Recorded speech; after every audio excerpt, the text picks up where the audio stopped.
un peu dans le vif du sujet, nous avons remarqué qu'il y a beaucoup d'effervescence, beaucoup de fébrilité autour de ce sujet. Et à l'entame de cette discussion, je vais laisser la parole à Morgan Palmer pour qu'il nous fasse un peu un retour d'expérience, lui qui a dirigé un parti politique au Cameroun pendant 5 mois, alors que le leader de ce parti avait été arrêté et incarcéré. Donc, qui nous parle un peu de son vécu de l'intérieur, comment ça fonctionne dans la cuisine interne d'un parti politique au Cameroun, comment est-ce que il a vécu cette expérience depuis le début et surtout lorsqu'il a pris les rênes du parti comme dirigeant. Donc, je te laisse la parole, Morgan. Merci beaucoup, cher Armel. C'est un vrai sujet qui est évoqué parce que la plupart de nos compatriotes qui parlent souvent de la politique au Cameroun, qui se passionnent pour les sujets de militantisme, ils ont, à mon avis, un aperçu souvent très éloigné des réalités. Bon, moi, je suis tombé dedans de manière complètement hasardeuse, hein, je dirais par effraction. Il se trouve que j'étais à Yaoundé au moment où Georges Gilbert Bahongla a été arrêté. Et c'est un journaliste, mon jeune frère, pour qui j'ai beaucoup de tendresse, Paul Désibia, qui m'appelle et qui me dit Président, Bahongla a été arrêté. Séance tenante, moi j'étais à mon hôtel, donc il me dit et là je suis à la PJ parce que on vient de l'amener à la PJ et ça n'a pas l'air, ça sent pas très bon. Donc aussitôt dit, ouais pardon. Oui, nous t'écoutons, hein, c'est bon, tu peux. Voilà, donc aussitôt dit, j'ai pris la voiture, je suis parti et je l'ai retrouvé à la PJ. Et je lui ai dit, bon, on va aller rencontrer les responsables de la PJ pour demander à voir Bahongla. Connaissant comment notre pays fonctionne, donc on est allé à la PJ et puis on s'est heurté tout de suite à une fin de non-recevoir de policiers qui étaient là, qui ont dit, ouais, il est hors de question. Donc j'ai dû lever le ton, leur dire, mais est-ce qu'il est placé au secret? C'est un citoyen qui est placé en garde à vue et on a peut-être le droit de le visiter, non? Ou pas. Donc le ton s'est élevé un tout petit peu. Et pendant qu'on discutait, il y a un monsieur qui m'a touché derrière. Je me suis retourné et puis le monsieur en question m'a dit non, Palmer, calme-toi. Moi, je ne le connaissais pas et j'étais étonné qu'il m'appelle par mon nom. Et puis il m'a amené de côté et il m'a dit qu'il était commissaire et donc voilà, qu'il ne fallait pas faire de problème.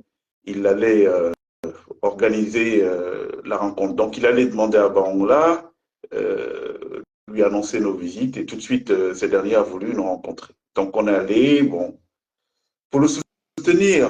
Je crois que c'est que ce que moi je pensais être une qualité, finalement, devient un défaut. Il ne faut pas être humaniste quand on est sous les latitudes camerounaises.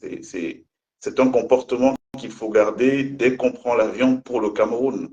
Donc moi, je l'ai fait parce que j'ai vu quelqu'un en difficulté, quelqu'un que je connaissais de longue date.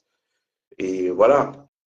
Donc tout de suite, il était très ému de me voir là, à son chevet, pendant qu'il était en difficulté. J'étais avec Paul Désy. Et puis on a échangé et on est devenu en quelque sorte des soutiens parce que les gens n'avaient pas accès à le voir. C'est comme ça qu'une autre fois, il m'a aussitôt proposé de prendre la direction de son parti. Parce qu'il considérait qu'il était victime de quelque chose, d'un abus, hein, en tant que leader politique et que ce n'était pas comment dire ça, ce n'était pas l'activiste qui était arrêté, mais c'était plutôt le leader d'un parti. Bon, sauf que moi, je ne connaissais pas son parti et je n'avais pas suivi l'actualité de Bahongla depuis une vingtaine d'années. Quand je vous dis que je le connaissais, ça remonte à 25 ans. Donc, je n'ai pas senti beaucoup d'enthousiasme chez le jeune frère avec qui nous étions, mais comme il me le demandait avec insistance de prendre son parti pour essayer de lui donner une substance, bref, pour que il soit su dans le monde entier qu'il était arrêté pour ses opinions, donc un leader politique. Bon, j'ai pas pu dire non, puisqu'il était en détresse. Sauf que quand je prends le parti, en réalité, de parti, il n'y avait qu'une autorisation et c'était tout. Voilà. Le parti n'était pas structuré, il n'y avait rien de probant.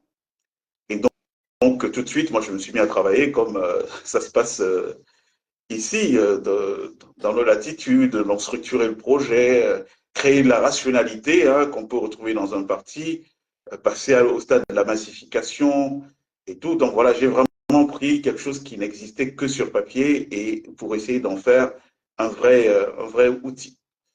Et voilà. Donc c'est un peu ça l'histoire de mon entrée au Parti républicain. Il s'est trouvé que par la suite, il a pris de la prison ferme. En tout cas, il était en préventive de manière répétée. Donc, en quelque sorte, c'était de la ferme. Et donc, par le hasard des choses, je me suis retrouvé donc à être en quelque sorte son tuteur à la prison de Konengi, où il a été placé en mandat de dépôt, avec l'obligation, je le visitais tous les jours. Donc, je suis resté 5 mois au Cameroun. Tous les 5 mois, j'allais en prison tous les jours pour lui rendre visite, voir que tout se passe bien. Et quand il y avait un problème, le régisseur de la prison me faisait appeler, puisque j'étais en tant que responsable de son parti, son tuteur en prison. Donc, ça m'a permis d'expérimenter de manière très concrète la politique au Cameroun, les manœuvres. Et ça a été la période aussi où il y avait le grand dialogue national du Cameroun. Ça, c'est une autre histoire encore. Ouais. Il me souvient que à l'époque, j'avais demandé au Premier ministre actuel, qui est là toujours, d'introduire dans les thèmes qui devaient être évoqués la question des accords de défense secrets que le Cameroun a signés. Je trouvais qu'en 2019, ça n'avait pas de sens qu'un pays comme le nôtre soit engagé par des accords dont ignorent toutes les populations. Donc j'avais proposé, puisqu'on avait demandé aux responsables, aux leaders de partis politiques, de faire des propositions. Donc moi j'étais vice-président et donc président par intérim du Parti républicain. J'avais proposé qu'il y ait sur la table, en plus de la question du NOZO, mais qu'on pose des vraies questions. Parce que pour moi, la problématique qu'on trouvait au NOZO, qui pour moi est une problématique de redistribution des richesses, est une problématique qu'on pouvait élargir à l'ensemble du territoire national. Quand vous allez à l'est du Cameroun, ces gens-là, ils produisent de la richesse, beaucoup de richesse pour le Cameroun, mais il n'y a rien. Donc moi, j'étais pour qu'il y ait une espèce de péréquation permettant à chaque région du Cameroun de pouvoir profiter de ce fruit qui, jusqu'à l'heure où je vous parle, est partagé par quelques-uns, quelque part dans un coin, dans le secret, et puis le gros de nos concitoyens n'ont rien. Donc j'ai posé le problème des accords de défense, qu'on en parle de manière très libre, et j'ai posé le problème de la répartition de la richesse. Et j'ai posé, je crois, il y avait un troisième problème que j'ai posé, je ne me souviens plus très bien, donc, qui était celui de la sécurité sociale. Hein, dire que, bon, un pays comme nous, avec 30 millions d'habitants, avait vocation à permettre à chaque citoyen qui tombe malade de pouvoir se soigner. Et donc, on avait les moyens, nous, de mettre des mécanismes en place pour implémenter ces solutions. Alors, je me croyais en Europe, toujours est-il que rien que d'avoir proposé ça m'a fait blacklister. Donc, on a blacklisté notre parti. On parlait de grand dialogue national inclusif, dont on n'a pas été, on nous a zappé, quoi. On n'a pas besoin de gens qui viennent amener de la réflexion. Voilà. Donc là, j'ai découvert clairement que le jeu politique au Cameroun, c'était complètement articulé autour de la duplicité, du double langage. C'est-à-dire, d'un côté, il y avait toute une campagne disant qu'il fallait que tous les fils du Cameroun s'asseyent sur la table pour parler du problème du Nozo. Bon, et de l'autre côté, en réalité, tout était pipé d'avance. Il n'y avait aucune sincérité dans la démarche gouvernementale. Ils voulaient juste calmer un tout petit peu la communauté internationale. Donc voilà, ça c'est quelque chose que j'ai vécu en intérieur comme responsable du parti. Et je dois dire que j'ai découvert aussi à cette époque que les Camerounais, ils connaissent et ils aiment la qualité. Parce que quand je prends le parti, on n'était pas des masses, mais il a suffi qu'on commence à structurer les choses, qu'on commence à organiser des activités, et puis du jour au lendemain, il y a eu un vent d'adhésion bizarre. Et j'avais des gens qui appelaient de partout, l'Angleterre, beaucoup de Camerounais de la diaspora, pour prendre leur carte. Et puis, il y a eu un autre phénomène, c'est qu'en plus de ça, du jour au lendemain, j'ai commencé à voir des gens qui envoyaient des sommes d'argent. C'est 10 000, 1000 livres sterling, 1000 euros, ça venait de partout, du Canada, des États-Unis et tout. Des gens qui trouvaient que l'approche que j'avais de la politique était une bonne approche et on a commencé à massifier petit à petit le Parti républicain. Franchement, en 5 mois, le travail qui a été fait, je ne suis pas sûr que beaucoup de gens puissent revendiquer une telle performance. Donc voilà, ça a été une très très belle aventure avec les Camerounais qui se sont reconnus dans notre façon de faire de la politique. Sauf que bon, les choses sont finies d'une manière un peu décevante, pour ne pas dire très décevante, parce que nous avons déçu les espoirs de milliers de gens qui avaient commencé à se reconnaître en nous. Donc voilà un tout petit peu pour te permettre de peut-être relancer sur une autre question, un peu la Oui. genèse de l'histoire avec le Parti républicain. Oui, il faut le dire, je ne l'ai pas souligné au départ, Georges Gilbert Baonla, qui est en fait le fondateur de ce parti, il est aussi un homme des médias bien connu pour sa verve sur les plateaux au Cameroun. Ce que je voulais savoir en fait, enfin une question qui me vient de ce retour d'expérience, c'est on comprend qu'en fait, le fonctionnement d'un parti politique, le chemin d'un parti politique au Cameroun n'est pas simple, c'est pas banal. Donc, dans ce paysage-là, qui est en fait un peu comme une nébuleuse, parce qu'il faut dire que c'est très atomisé. Il y a trop de partis politiques au Cameroun. Est-ce qu'il n'y a pas un problème justement par rapport à l'offre? Parce que comme tu as fini par le dire, les Camerounais savent reconnaître la qualité. Ils vont vers un parti politique qui a une véritable offre et qui travaille sérieusement. Est-ce que l'un des problèmes qui s'opposent dans ce paysage politique aujourd'hui, ce n'est pas la qualité de l'offre qui est faite aux Camerounais? Parce que se retrouver au milieu de 300 partis politiques pour un électeur, pour un citoyen lambda, ce n'est pas banal. Oui, mais c'est 300 partis politiques sur le papier, mais en réalité ne sont opérationnels qu'une petite poignée de partis. Hein. Ça, je peux vous le dire avec certitude. C'était d'ailleurs c'était assez inhabituel ce que l'on faisait. Il me souvient que j'avais organisé une activité avec les femmes souffrant de handicap à Yaoundé, hein, au quartier Manguier. Donc j'y suis allé.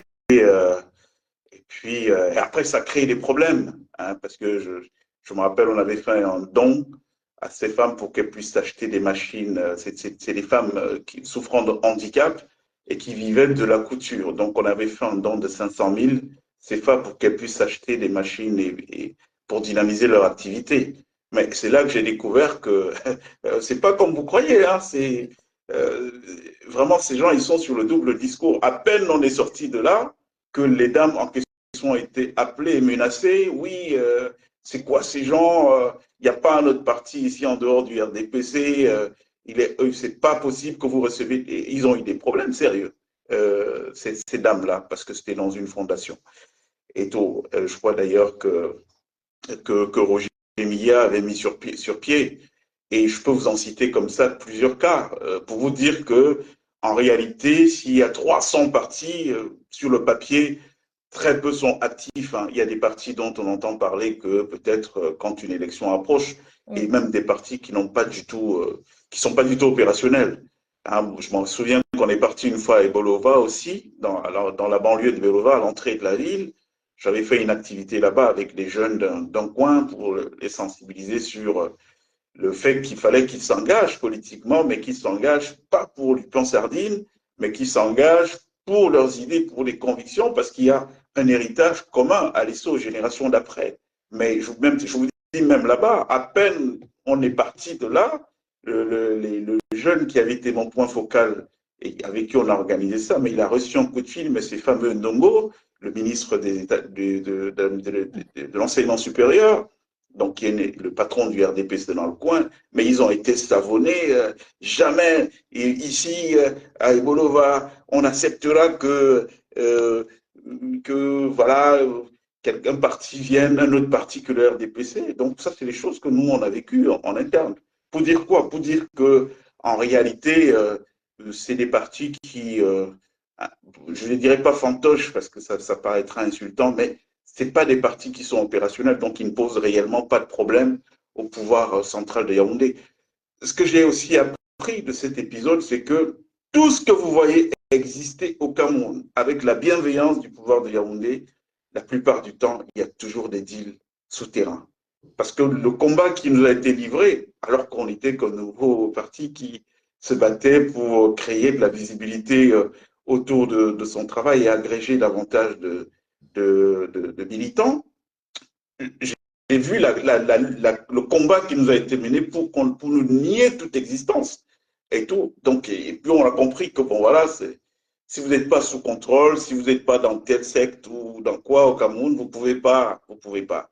Faut oublier, il y a beaucoup de gens qui jouent avec les Camerounais, mais moi, je ne vais pas lancer la pierre aux gens. C'est ça, quand vous vivez au Cameroun, vous n'avez peut-être pas souvent beaucoup de choix que de dealer, de pactiser avec le parti si vous voulez avoir droit au chapitre ou si vous voulez tout simplement avoir le droit de vivre. Exactement.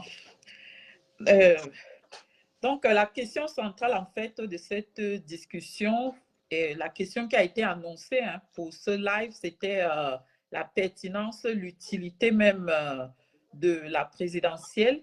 Oui.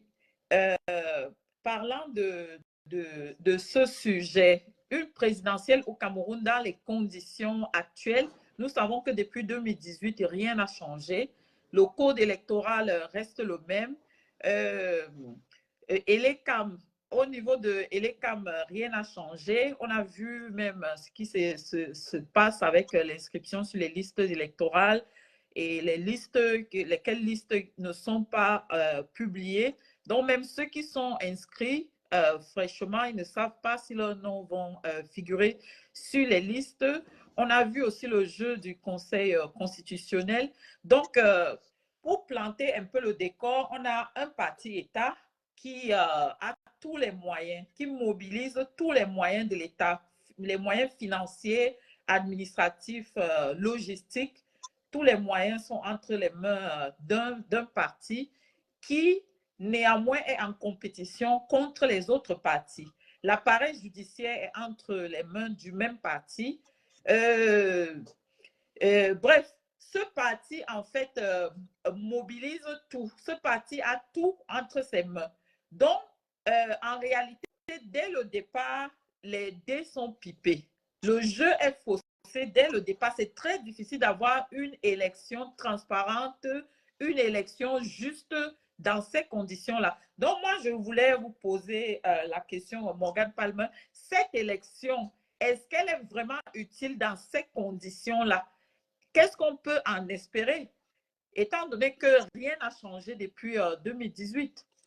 Ben, c'est une autre arnaque, 43 ans après, hein, qui est en préparation. Non, clairement, il n'y a pas d'élection présidentielle à tenir au Cameroun. Pourquoi? Parce qu'on n'a plus d'état de droit.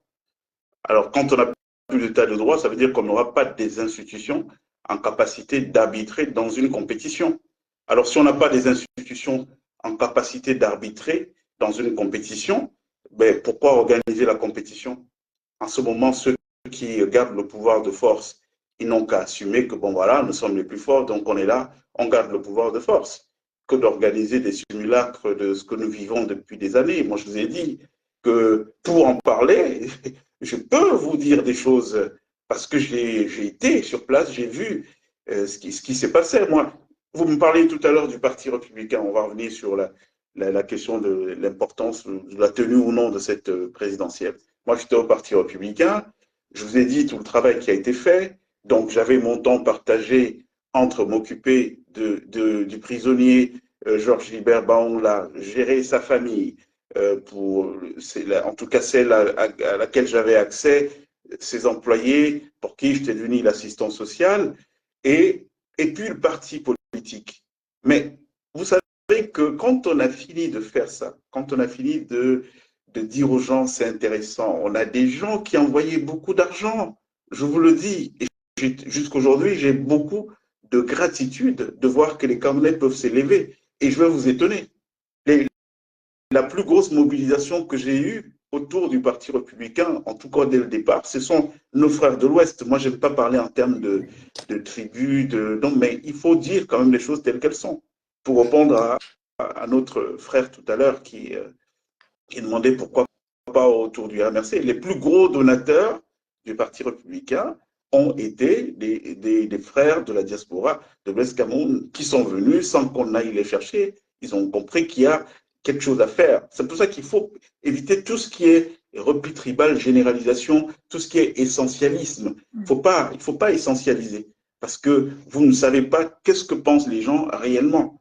Donc, pendant qu'on a fait ça, ces gens sont venus, se sont mobilisés. J'ai même, à l'époque, été en contact avec beaucoup de gens du RDPC, l'aile progressiste, qui sont venus vers nous, dire, nous, on veut vous rejoindre et tout, parce que voilà, on est à l'étroit dans le parti et de toutes les façons, rien ne bougera au sein de cette machine. On aime bien le discours, la tonalité qui est la vôtre, qui est de dire qu'il faut que tous les Camerounais se mettent ensemble pour bâtir un nouveau projet civilisationnel.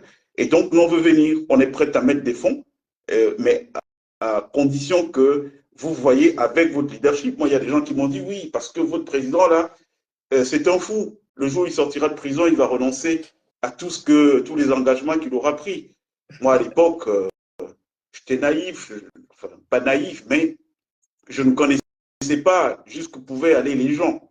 Donc, j'ai pris des engagements. Moi, je suis allé rencontrer Georges Gilbert en prison pour lui dire, bon là, qu'est-ce qu'on fait? On a une meute de militants, de gens qui viennent, qui rejoignent le parti, mais ils posent un problème, c'est le problème de ta stabilité en tant que personne, parce que moi, je parle de manière très libre.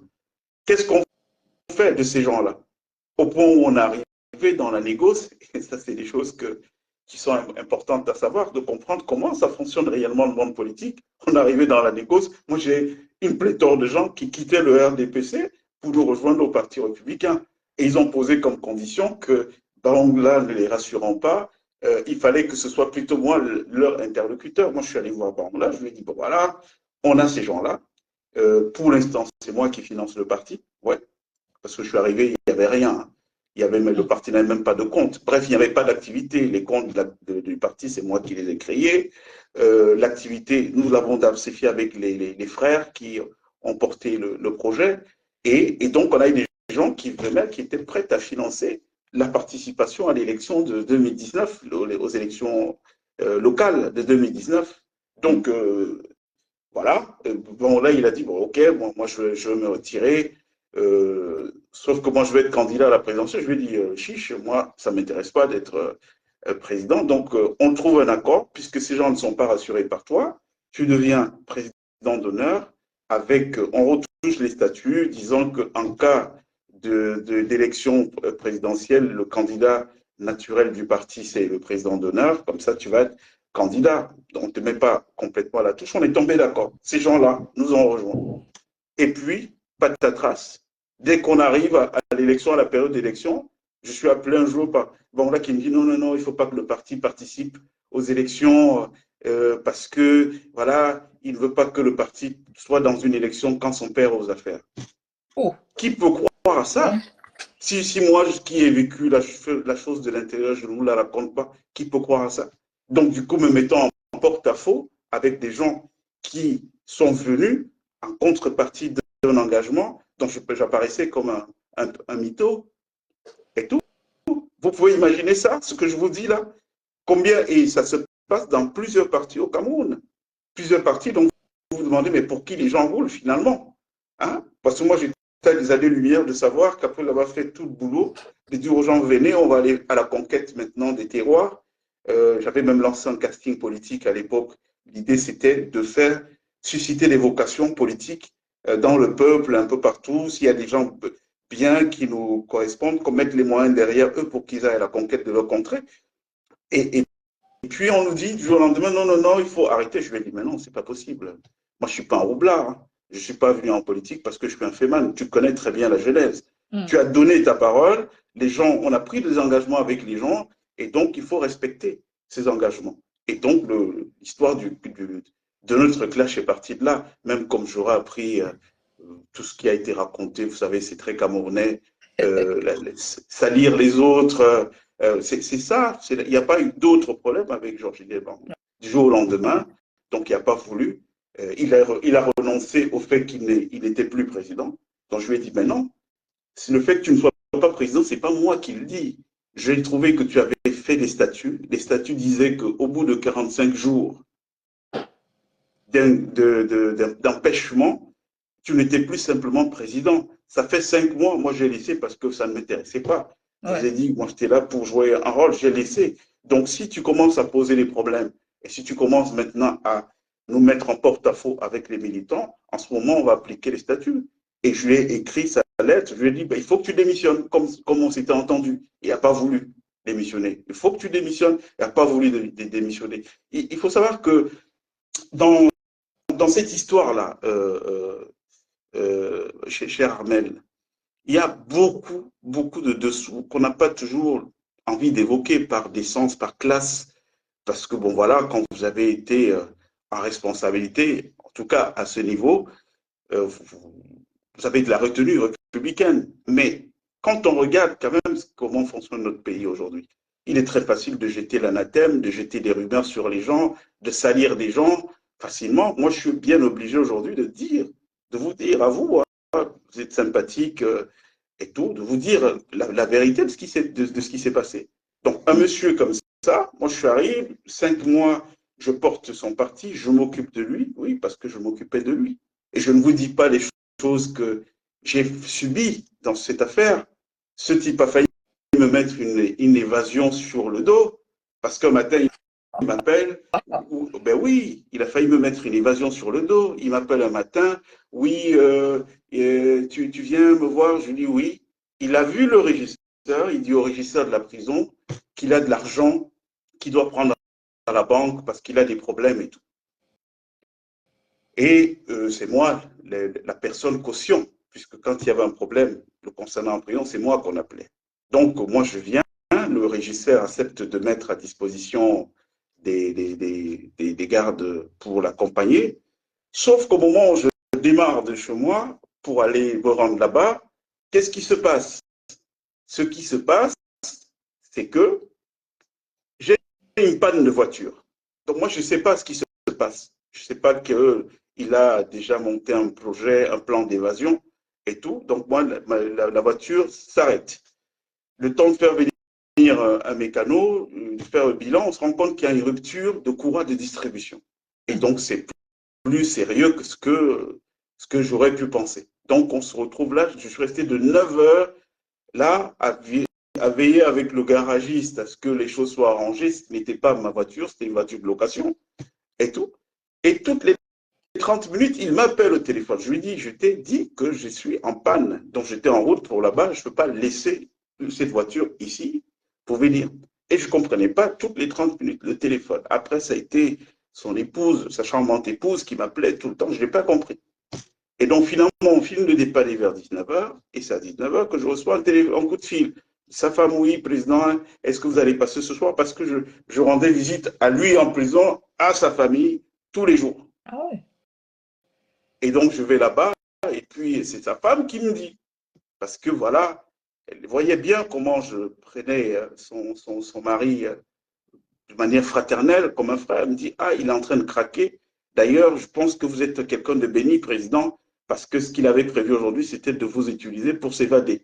Donc, c'était quoi le plan? Je venais avec la voiture, on partait avec les gardes, on arrivait à la banque, et puis il entrait par la porte arrière, il sortait par une porte dérobée où il avait déjà mis tout un dispositif en place pour s'évader. Et donc, comme c'était moi la caution, vous voyez un peu, donc, moi je vous parle de politique, que je suis venu faire de la politique, vous voyez dans quoi on se retrouve. Ouais.